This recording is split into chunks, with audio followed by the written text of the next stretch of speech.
Bonjour Apolline de Malherbe. Merci de venir répondre à mes questions de confiance, aux questions que tous ceux qui nous écoutent et nous regardent se posent à 9 jours maintenant du premier tour des élections présidentielles. Vous êtes candidat à l'élection présidentielle et pas pour la première fois, puisque déjà en 2017, vous étiez candidat, vous aviez obtenu 1,2% des voix au premier tour. Pourquoi vous êtes candidat, Jean Lassalle? Parce que si je ne l'avais pas été, je n'aurais pas su pour qui voter. Bon, ça, c'est une question que nombreux Français se posent aujourd'hui. Ils ne savent pas tous pour qui voter. Et pourtant, ils ne sont pas tous candidats. Bah, je leur apporte une réponse. Voilà. Vous allez les convaincre autrement, peut-être, non? Je sais pas. Vous allez voter pour vous, ça on a bien compris. Mais est-ce que vous pourriez dire aux Français pourquoi est-ce qu'ils voteraient pour vous? Ah ben, oui, bien sûr, oui. Vous voulez qu'on commence par quoi? Mais je sais pas, dites-moi d'abord qu'est-ce que vous portez, vous, comme priorité dans votre campagne, dans votre candidature? Il faut rassembler ce grand pays. Pays perclus de petites blessures qui se sont ajoutées les unes aux autres depuis des années, auxquelles on n'a prêté aucune attention. Et ça s'est un peu infecté. Et aujourd'hui, les blessures se sont infectées. Oui. Et vous voyez, ils ont du mal à comprendre que cette campagne soit pour eux. Une grande partie. Pour ça que j'étais obligé de prendre un autobus pour aller un peu comme le Tour de France. Vous avez sillonné la France. Exactement. Et ma foi, je leur ai expliqué que moi je voulais reconstruire un État. Parce qu'en France, c'est un symbole. Ça doit être un outil pour m'aider à élaborer une nouvelle politique, non pas faire appel à des cabinets américains à 900 millions d'euros. Vous faites référence évidemment au cabinet de conseil. C'est vous qui le dites. Pour vous, non, c'est vous qui le dites, Jean Lassalle. Ça veut dire quoi? Ça veut dire que pour vous, ça c'est un des symboles de cette fin de campagne, ce recours au cabinet de conseil, ce qu'on appelle l'affaire McKinsey? Ensuite, je dois reconstruire le territoire. Alors attendez, je voudrais juste qu'on s'arrête un instant là-dessus, Jean Lassalle. Puisque vous faites référence à cela, est-ce que vous pouvez nous dire ce matin que vous vous engagez à ne jamais avoir recours à quelque cabinet privé que ce soit? Non, les cabinets sont nécessaires et utiles. J'en ai dirigé un pendant 35 ans. Je suis assez bien placé pour ça. Non, dans l'étude hydraulique, électrique. J'ai fait même des lacs collinaires. Vous voyez, aujourd'hui, c'est dépassé. Et j'ai eu la chance de faire des travaux très importants. J'ai mis le goutte à goutte dans le Lot-et-Garonne à l'époque. Donc, quand c'est utile, oui, et là, vous estimez que ça ne l'était pas? Ah mais non, mais là, c'était pas la même chose. Il s'agissait pas de conseiller un président de la République, de le faire élire, et puis ensuite de gérer le Covid, et ensuite tout le reste. C'était pas du tout la même chose. Mais je voulais finir, enfin, quand vous voudrez bien, je voulais dire qu'ensuite, je voulais réorganiser le territoire. Il a été balayé par les deux derniers présidents, comme un fétu de paille. Et ceci n'a rien fait pour le redresser. Une chatte n'y retrouverait pas ses petits. J'ai besoin de retrouver à l'autre bout la commune. Parce que la commune, c'est à la fois la population et les immenses territoires. L'immense territoire. Entretenu de papier, musique, entretenu, grâce au maire. Quand vous dites retrouver la commune, ça veut dire quoi? Ça veut dire que, par exemple, vous déferez les communautés de communes, vous redonnerez plus de pouvoir aux maires? Oui, bien sûr, si je vais leur donner le pouvoir qu'ils avaient. Et le cumul, vous reviendrez sur cette loi du non-cumul? Oui, pour le député maire et le sénateur maire. Il faut qu'il puisse être à la fois maire et parlementaire? Oui, parce que sinon nous avons comment je devrais dire, une assemblée nationale où il y a tous les leaders qui se disputent avec leur numéro 2, parce que dans une équipe, il n'y a qu'un leader. C'est historique depuis Socrate déjà. C'est humain, quoi. C'est humain. Jean Lassalle, on va rentrer dans le détail de vos propositions. J'ai besoin que ça fonctionne. Oui, j'ai compris. Vous trouvez que ça ne fonctionne pas. La recherche, par exemple. Que ça ne fonctionne pas et qu'il faut que ça fonctionne. On va rentrer même dans le détail sur les questions de pouvoir d'achat, sur les questions de sécurité, sur les questions internationales. Également, on va revenir sur la Corse. Vous êtes le candidat qui a obtenu le plus grand nombre de parrainages corse. La situation, évidemment, aujourd'hui, je voudrais entendre ce que vous en feriez. Mais d'abord, sur la situation, je le disais, 9 jours avant le premier tour, le niveau des procurations n'a jamais été aussi bas. Est-ce que dans ce Tour de France que vous avez fait, vous avez ressenti un désamour, y compris de cette élection qui, normalement, l'élection présidentielle, est celle qui réconcilie les Français avec la politique? Oui, c'est depuis une semaine. Jusque-là, les Français ne disaient rien. bon, comme ils ne sont pas désagréables avec moi depuis 6 ou 7 ans, ils s'étonnaient simplement que je ne sois invité nulle part. Mais ils ne disent rien. Là, ils disent ouvertement qu'ils n'iront pas voter. Pas plus pour moi que pour les autres. Comment vous pourriez les convaincre? C'est une affaire difficile. Non. Jean Lassalle, vous dites notamment que vous voulez reconnaître le vote blanc. Oui. Alors aujourd'hui, il est quand même comptabilisé, c'est-à-dire que concrètement, les votes nuls ou les votes blancs sont notés dans les procès-verbaux des différents bureaux de vote, mais vous dites les reconnaître. Ça veut dire quoi? Concrètement, vous allez en faire quoi? S'il y a des bulletins blancs, vous faites quoi? Vous videz des sièges à l'Assemblée qui vont rester des sièges vides? À quoi ça va correspondre dans les faits? Il s'agit tout simplement de redonner la parole et le droit de choisir au peuple souverain. Nous sommes le premier à l'avoir fait. Et ensuite à respecter la Déclaration des droits de l'homme et du citoyen, qui est certainement un des plus beaux textes qui ait été écrit, mais dont nous sommes très loin. Donc, pour ce faire, il faut que le vote blanc soit comptabilisé et qu'il figure sur le registre, au même titre que M. Lassalle. Non, il ne compte pas. Il est avec les enveloppes qui sont sans bulletin, vous voyez. Alors, on a le chiffre avec vous, mais au-delà de l'affichage, au-delà de dire bon bah voilà, il y a tant de bulletins blancs, comment ça se manifeste? Qu'est-ce que ça change? Et ça change que M. Blanc peut être premier. Et donc si le vote blanc est premier, qu'est-ce que... Ah, et voilà, on va enfin commencer le débat qu'on aurait dû commencer, que vous auriez pu commencer avec moi. On relance la campagne 2 ou 3 ans au lieu de ne jamais m'inviter. Oh, Jean Lassalle, vous n'allez pas refaire le même cinéma. Pas plus Jean-Jacques Hano d'ailleurs, que vous avez laissé tomber un peu vite. Mais en fait, peu importe. Je n'ai jamais été invité. Tous les débats ce matin. Je voudrais quand même juste savoir sur le vote blanc, Jean Lassalle. Si vous ne m'interrompiez pas toutes les secondes. Vous en ferez quoi? Au-delà de donner le chiffre. Bien, le peuple va reprendre conscience qu'il a le pouvoir. Donc, dans le projet de loi que j'ai mené très loin, je suis celui qui l'a mené le plus loin, on revote une deuxième fois.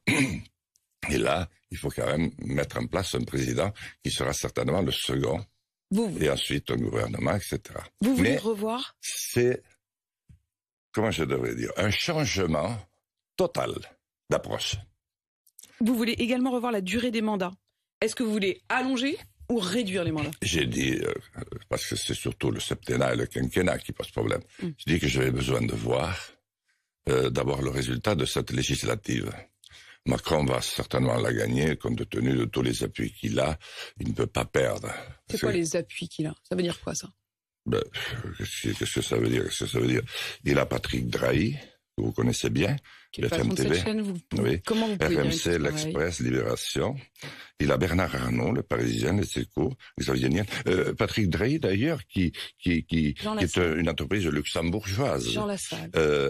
À Guernesey. Alors, ça veut dire quoi? Ça veut dire quoi? Ça veut dire que Emmanuel Macron est le candidat des médias, c'est ça que vous dites ce matin, Jean Lassalle? Il a été élu, pas par les médias, parce que je suis assez grand, vous ne croyez et que pas vous avez fait une sociologie, un master de sociologie politique. Je vois que vous avez beaucoup étudié mon CV. Vous êtes une littéraire de haut rang.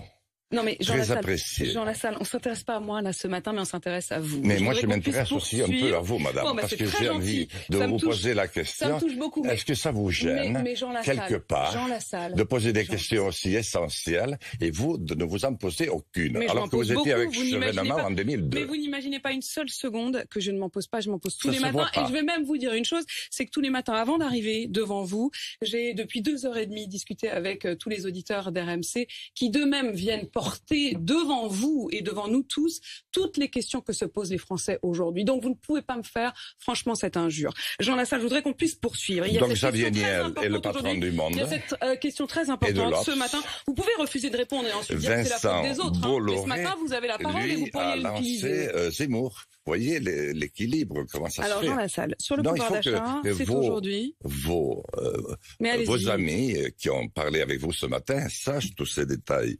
Vous comprenez? Alors après, vous pouvez me poser toutes les questions. Cette campagne est pourrie. Pour une fois, pas parler politique, parce qu'on savait qu'ils étaient d'une lâcheté crasse, et j'en fais partie, parce qu'il y a longtemps que je suis en politique, mais on ne savait pas que les journalistes l'étaient autant lâches. Et qu'ils sont capables, oui, d'une lâcheté. Je vous pose des questions, vous n'y répondez pas. Écoutez, et c'est moi qui suis lâche? Oui, pas vous toute seule. Non, ce serait non. Ah, c'est gentil. Apolline, Jean Lassalle, je vous repose cette question. Pouvoir d'achat, parce que nombre de personnes qui nous écoutent et qui nous regardent ce matin savent qu'aujourd'hui, c'est extrêmement cher de se chauffer, de rouler, de produire. Et d'abord de rouler, 18 centimes d'euros de moins par litre à partir d'aujourd'hui. Est-ce que là-dessus, le gouvernement a fait le job ou pas? S'il a fait le job, c'est pas le problème. On a un président qui n'existe plus. Il a une grave crise existentielle qui lui tombe d'ailleurs dessus au plus mauvais moment. Il ne sait plus qui il est. Il a peur de tout le monde et même de lui-même. Il va pour presque en cachette chez Bayrou, vous imaginez. Moi, j'ai voulu aller le voir à Poissy. Il n'y a pas très longtemps, Jean Lassalle. Enfin, les choses ont changé en 10 ans. D'accord. C'est-à-dire que je me suis rendu compte que nous étions sous le joug d'une dictature qui oblige les plus grands esprits à devoir s'écraser ou à mourir. On est en dictature aujourd'hui en France. Oui, une dictature molle. C'est la dictature de la finance de ces messieurs qui ont entrecroisé toutes leurs affaires, qui ont leur... Par contre, aller rencontrer Bachar el-Assad, ça vous a pas dérangé? Non, pas. Donc on est en dictature ici, mais aller voir Bachar el-Assad, ça c'est tranquille. Oui, et c'est grâce à cette politique très éminente, couverte d'ailleurs par 2 de vos collègues qui ont eu une promotion mais qui n'en avaient rien dit, que nous n'avons plus d'amis. Nous n'avons plus personne au Moyen-Orient. Les Africains, vous avez vu le Mali. Est-ce que vous diriez que Bachar el-Assad, que vous avez été voir donc en 2017, est un ami? Mais pourquoi voulez-vous que je dise que c'est un ami? Je sais pas, vous dites qu'on n'a plus d'amis. Celui-là, au moins, vous avez été le voir, donc peut-être qu'il trouve grâce à vos yeux. Sauf que malgré tout, vous pouvez dire tout ce que vous voudrez, mais la Syrie n'est pas dans l'état de destruction totale dans lequel se trouve l'Irak, dans lequel se trouve la Libye et dans lequel se trouve... Vous avez été à Alep, Jean Lassalle, vous pouvez pas dire aujourd'hui que ça n'est pas dans cet état de destruction. Vous pouvez me le dire les yeux dans les yeux ce matin? Oui, vraiment? Je dis que... Oui, mais enfin... l'ensemble du territoire n'a pas sombré, et pourtant avec les alliés qu'il avait, les Russes et les Turcs, il n'était pas très bien parti. C'est une armée de conscription, madame. Alors moi je ne suis pas juge à la haie, je vous l'ai dit. Et mon problème n'est pas de juger, c'est de présider la France. Restons sur la politique étrangère, puisque diriger la France, c'est aussi justement regarder quelle est la place qu'elle a dans le monde. L'une de vos mesures, ce serait de sortir de l'OTAN. Sortir carrément, c'est pas juste sortir du commandement intégré, ça j'ai bien compris. J'ai bien compris. Sortir de l'OTAN. Vous dites on n'a plus d'amis, mais là il y en a encore quelques-uns. Même ceux-là, vous allez les lâcher. Mais les pauvres amis. Et après vous direz on n'a pas d'amis. Sortez du pacte de Varsovie. Vous savez comment ça s'est passé 1998, 2002, 2012. Écoutez, Poutine est complètement dérangé et conseillé par Macron qui lui dit sors de ta solitude, sinon ta Russie s'effondrera et toi aussi. Quand on est conseillé de cette manière-là, il vaut mieux, vous voyez. Conseillé par Macron. Oui. Poutine est conseillé par Macron.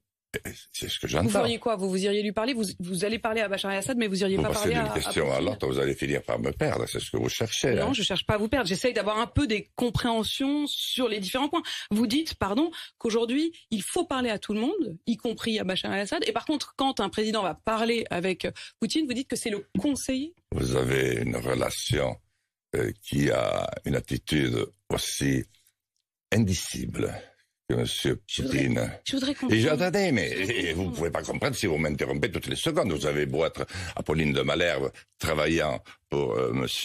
Allez-y, reprenez votre petit papier. Voilà. Eh bien, oui, mais enfin, je ne suis pas comme vous. Moi, je ne suis pas un professionnel de la télé. Non, mais moi aussi, j'ai des papiers, vous avez remarqué. Je dis pas que c'est mieux. Voilà. Donc, si vous voulez lui parler, n'allez pas au moins le provoquer. N'allez pas lui dire sors, parce que ça, je l'ai pas inventé. C'était en gros, je crois que c'était même sur votre télé. Vous parlez de la paranoïa dont a parlé qui est d'ailleurs Emmanuel Macron à propos de qui a le plus contribué au désordre dans lequel se trouve notre pays. Il n'y a aucun problème. Vous n'hésitez pas. Vous pouvez tout à fait sortir si vous estimez que vous n'avez pas votre place. Surtout pas.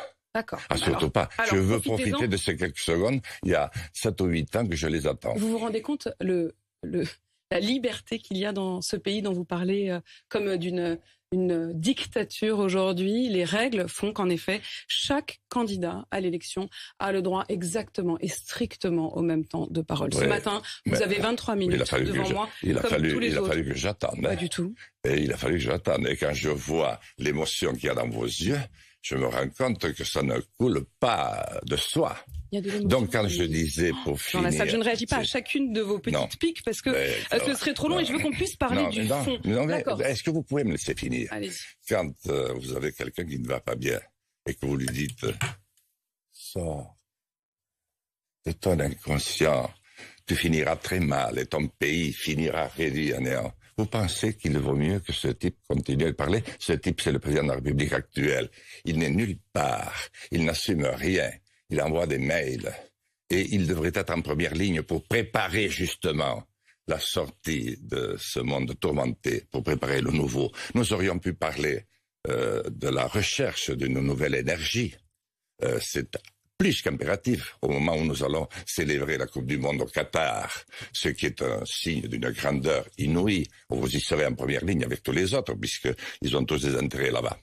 Donc, nous aurions pu essayer de trouver un plan pour le cancer avec la recherche que je vais lancer avec 3 ou 4 points, alors que nous sommes à 0,75 aujourd'hui, et encore grâce à moi, parce que j'ai dit qu'en pleine période de Covid, rester à 0,5 de recherche, c'est vraiment... Je vous laisse dérouler, hein, Jean Lassalle. Vous me direz quand vous avez fini. Non, mais oui, mais c'est très important, parce que personne ne le dit. Donc, la recherche, et comme j'ai un État qui, avec le concours de l'ensemble de l'organisation territoriale, et le préfet, l'État qui va pouvoir poursuivre son action au niveau du territoire, nous avons retrouvé un contexte de bienveillance. Et dans ce contexte-là, je vais prendre essayer... un peu de bienveillance, Jean Lassalle. Poursuivons donc cette interview. Je voudrais vous parler de la Corse. La Corse, avec vous, autonomie ou indépendance? Non, ils ne demandent pas autant. C'est l'autonomie et j'y étais. Et croyez-moi, je n'y ai pas trouvé beaucoup de candidats pour me faire de l'ombre. Et j'ai tenu... Ça veut dire quoi ça? Ça veut dire que les autres n'ont pas été en Corse? Vous avez vu que le gouvernement a dépêché quelques semaines avant le premier tour, finalement, le ministre de l'Intérieur qui a été discuté avec les Corses. Et avec quel succès?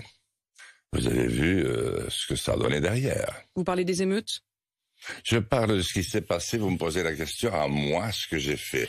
Moi, j'ai parlé aux Corses, comme j'ai l'habitude de leur parler. Vous me demandez si c'est l'autonomie ou là, je ne sais quoi. Non, je pense que ce qui s'est passé avec le Portugal, notamment, est un bon exemple. Vous parlez de la relation entre le Portugal et les îles des Açores, c'est-à-dire la relation entre la métropole et les îles? Oui, c'est-à-dire ça, c'est un modèle pour vous?